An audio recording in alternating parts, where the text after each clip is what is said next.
ओम गुरुर्ब्रह्मा गुरुर्विष्णु गुरुर्देवो महेश्वरः गुरुर् साक्षात् परम ब्रह्म तस्मै श्री गुरुवे नमः। आज की कथा भागवत में राम जी की स्वभाव। राम जी की स्वभाव बिल्कुल सरल है और मर्यादा में है। राम ही नहीं, चारों भाई बड़े होते हैं लेकिन अपनी मर्यादा में रहते हैं। माता पिता के आज्ञा को पालन करते हैं। बिना माता पिता और गुरु से पूछे हुए कहीं भी नहीं जाते। अपना मन से किसी के घर में नहीं गए, अपनी मर्यादा में रहे, आज्ञाकारी बालक थे। जबकि कृष्ण भगवान जहाँ प्रेम देखते थे वहाँ अपने आप चले जाते थे, अपनी माँ को पूछते भी नहीं थे।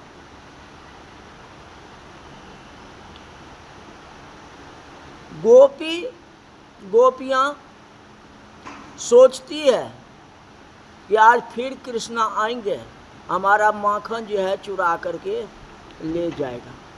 मन में विचार करे, मने माखन बना भी रही है, कहीं कि शायद कृष्ण नहीं आ जाए। उसके मन में तो कृष्ण लगा हुआ न, माखन बनाती है, कृष्ण मन में लगा हुआ। तो जिसके मन में कृष्ण है, जिसके मन में परमात्मा है, उनके घर भगवान चले जाते हैं, अपनी माता पिता से भी नहीं पूछते। ये लीलाएं जो है कृष्ण अवतार में की है, लेकिन रामा अवतार में नहीं। जब रामा अवतार हुई तो जनकपुर की नारी बालकनी से देख रही थी ना, ये भी तो छोटे बालक ही थे, बाले स्वभाव थे, तो चाहते तो वे घर में चले जाते। जब कोई घर से इशारा कर रहा है, अटारी से देख रही है, नर नारी देख रही है, इनको याद कर रहे हैं, ये बालक को मैं देख लेता, हमारे घर आ जाते हैं। लेकिन किसी के घर नहीं गए। लेकिन कृष्ण भगवान जैसे ही गोपियों को देखते हैं वैसे उनके घर पहुंच जाते हैं, उनकी इच्छाओं को पूर्ण करते हैं। तो राम और कृष्ण में यही अंतर है। कृष्ण जी प्रेम का भूखा है, राम जी भी प्रेम के भूखे हैं, लेकिन माता पिता की आज्ञा को पालन करते हैं, गुरु की आज्ञा को पालन करते हैं। भगवान राम स्वयं माता पिता को नहीं कहते हैं कि मैं फलाने जगह जाना है, किसी और से कहलाते हैं। उदाहरण के लिए पुष्प वाटिका में लक्ष्मण जी को इशारा करते हैं, अपने खुद नहीं कहते, लक्ष्मण जी को इशारा करते हैं, गुरु जी को बोलो। तो लक्ष्मण जी कहते नगर देखाई तुरंत ले आवो। भैया को नगर देखने की इच्छा है, पुष्प वाटिका देखने की इच्छा है।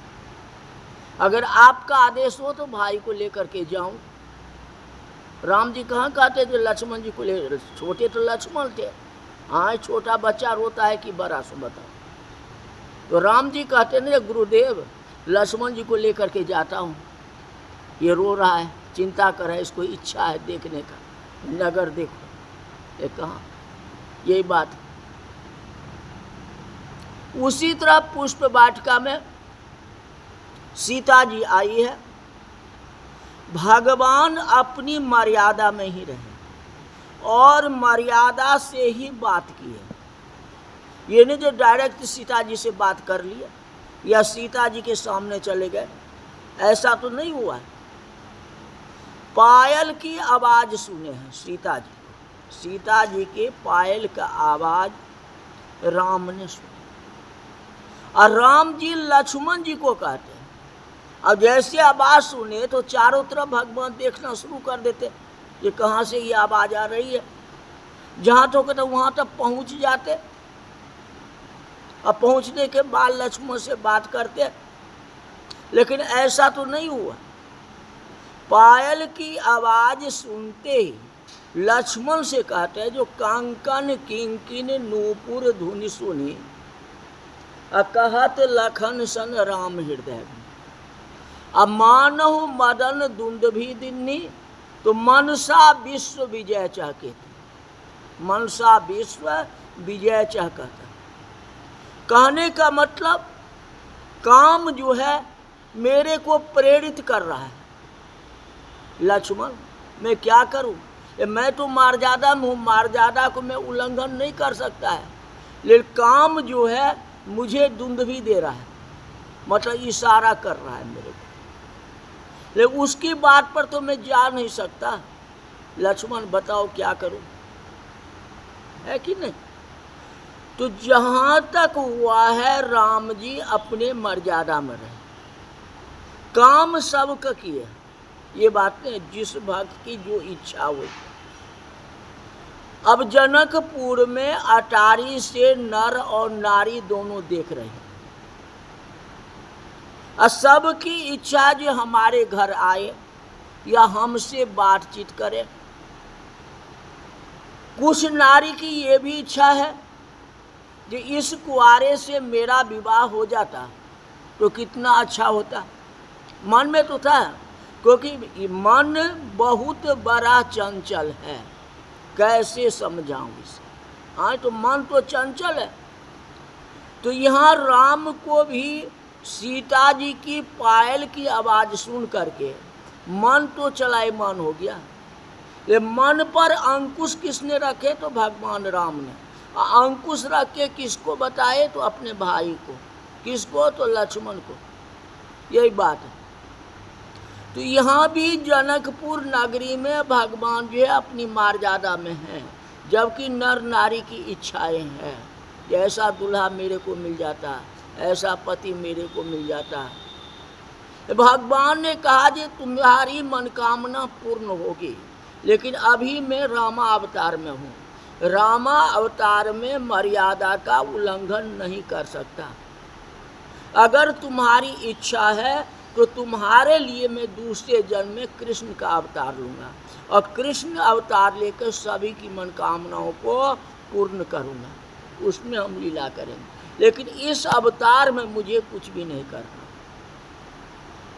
तो राम और कृष्ण में कितना, राम कितने सरल है। भागवत की कथा में जब तक राम कथा नहीं होगी तब तक कृष्ण लीला पूर्ण हो ही नहीं सकता है, कृष्ण का जन्म हो ही नहीं सकता है। तो कृष्ण जन्म जो है सयाना है, युवावस्था है, और ये जो है बाल्यावस्था है। राम जन्म बाल्यावस्था है। बाल्यावस्था का मतलब ये छोटे बच्चे हैं, उसको जो है कोई बुरा वस्तु हो या अच्छा वस्तु हो, सबके ऊपर नजर पड़ता है, लेकिन उसे विकृति नहीं होती, मन उसका चलायमान नहीं होता। यही बात है। लेकिन वही व्यक्ति जब युवावस्था में आ जाता है तो उसका मन चलायमान हो जाता है, चारों तरफ की बात सुनता है और किसी बात को अनुकरण कर लेता है। तो सबसे पहले तो हमें बाल्य अवस्था को देखना है ना, जिससे कि मर्यादा है, जो कि भगवान राम हैं। तो राम से ही तो हमें शिक्षा मिलेगी। ये राम जी जितने सरल है, जितनी मर्यादा में रहे उतनी मर्यादा में हमको रहना चाहिए। तो उस मर्यादा में अगर रहोगे तो युवावस्था में अगर मन बहक भी जाएगा तो अंकुश रहेगा आपके ऊपर, आप रोक सकते हो, मन को रोक सकते हो। ये बचपन में जिसका मन बिगड़ गया वह युवावस्था में कभी सुधर नहीं सकता है। आप बच्चे को 16 वर्ष के अंदर में संभाल सकते हैं, और 16 वर्ष से अगर ज़्यादा हो जाएगा तो आपके हाथ से निकल जाएगा। चाहे उसको डंडा से मारो या कुछ करो या घर में बंद करो या रूम में बंद करो, तो बच्चे को कोई फर्क पड़ने वाला नहीं है। जहाँ तक कि आपके ऊपर भी लाठी चलाना शुरू कर देगा। बचपना अवस्था ऐसी होती है। अब बचपना अवस्था अच्छा हो गया, अच्छा ज्ञान मिल गया, तो युवा अवस्था, हमारा बेटा बहुत अच्छा है जी, पढ़ लिख करके बुद्धिमान हो गया, नौकरी करता है, बिजनेस कर रहा है, माता पिता शांति से बैठे हैं, कि हमारे बच्चे अब बिगड़ने वाले नहीं, यही बात है। इसीलिए राम की कथा पहले, अगर सीधा हम कृष्ण के कथा पर चले जाएंगे तो लीला का वर्णन होगा, लेकिन हमारे जनजीवन में कैसे चलना है वह शिक्षा तो मुझे मिला ही नहीं। हाँ, तो आगे की हो गया। किसी बच्चे को नर्सरी क्लास में पढ़ना है और उसको 5वीं क्लास का किताब दे दोगे तो वो क्या करेगा? पढ़ना तो है, लाखों उसको डंडा मारोगे तो भी वो सुधरेगा? आप बताओ, नहीं होगा ना। तो इसीलिए राम कथा आवश्यक है ना, इसीलिए इनका महत्व सबसे ज्यादा। इसी बाल्यावस्था में भगवान राम का जनेऊ हुआ, यज्ञोपवीत संस्कार हुआ, वशिष्ठ जी मंत्र पढ़ते हैं, दशरथ जी जनेऊ का जो आचार विचार होता है सारे करते हैं। जनेऊ के बाद भगवान पढ़ने के लिए जाते हैं, दशरथ जी भेजते हैं। अब माता पिता की आज्ञा है तो उसको मानना ही पड़ेगा ना, जाके भगवान तो पढ़े लिखे, भगवान को कौन पढ़ा सकता है? ये दशरथ जी कहते हमारे बच्चे पढ़ना चाहिए, तो पढ़ने के लिए उनको भेजा गया। तो कहे ना, बिना माता पिता के आज्ञा से कहीं नहीं जाते थे। तो माता पिता कहे जो पढ़ने के लिए जाओ, तो गए और गुरु जी ने पढ़ाया और उसने पढ़े। हाँ, गुरु गृह गए वो पढ़न रघुराई, अल्प काल विद्या सब आई। सब कुछ तो भगवान जानते ही थे, उनको कौन पढ़ाने वाला था? गुरु जी जैसे जैसे एक पाठ हुआ, जैसे भागवत की पाठ हम कर लेते या रामायण की पाठ, तो वशिष्ठ जी जो अपना पाठ कर रहे थे, ये अपना सुन रहे थे, एक ही बार में सारी बात सुन लिया, याद कर लिए। अल्पकाल में बहुत कम ही समय में सारे विद्याओं से परिपूर्ण हो गए। अब धनुष विद्या तो नहीं सिखाए वशिष्ठ जी ने, वशिष्ठ जी तो ज्ञान की बातें सुनाए। अब जो इनको धनुष विद्या भी तो चाहिए। ये बात तो दशरथ जी जानते नहीं थे। आप अपने बच्चे को क्या करते हो? अरे बेटा हमारा साइंस पढ़ लेगा, कॉमर्स पढ़ लेगा तो कहीं नौकरी हो जाएगी, कुछ काम का तो करेगा, दूसरा आर्ट में पढ़ेगा तो बच्चे हमारे नीचे हो जाएंगे, विकास होगा ही। यही बात सोचते हो ना, यही बात हो, बच्चे को अच्छे ज्ञान देना चाहते। तो दशरथ जी अपना समझ से वशिष्ठ जी के पास भेजे और चारों वेदों का ज्ञान प्राप्त कराया भगवान को। जबकि भगवान जानते थे ये भगवान को चारों वेद से भी मतलब है, वो तो वेद तो है ही, वेद स्वरूप तो है ही भगवान, लेकिन अब धनुष विद्या की भी तो जरूरत है। ये तो दशरथ जी जानते नहीं हैं। अब वशिष्ठ जी क्यों समझाएंगे? वशिष्ठ जी तो महाज्ञानी थे। हाँ, अब धनुष विद्या कौन सिखाएंगे? तो धनुष विद्या तो विश्वामित्र जी ही सिखा सकते हैं, कि विश्वामित्र जी के पास ही तो धनुष विद्या है। आप विश्वामित्र जी के पास ये भेजेंगे नहीं जंगल में, हमारा बेटा जंगल में जाएगा तो बस दंगल करेगा, मतलब कष्ट होगा, भेज ही नहीं सकते हैं दशरथ जी महाराज। ले भगवान माया अपने प्रेरित कर लिए। अब विश्वामित्र जी दरवाजे पर आ गए हैं और विश्वामित्र पहुँचे हुए हैं। विश्वामित्र महामुनि ज्ञानी, अब सही विपिन शुभ आश्रम जानी।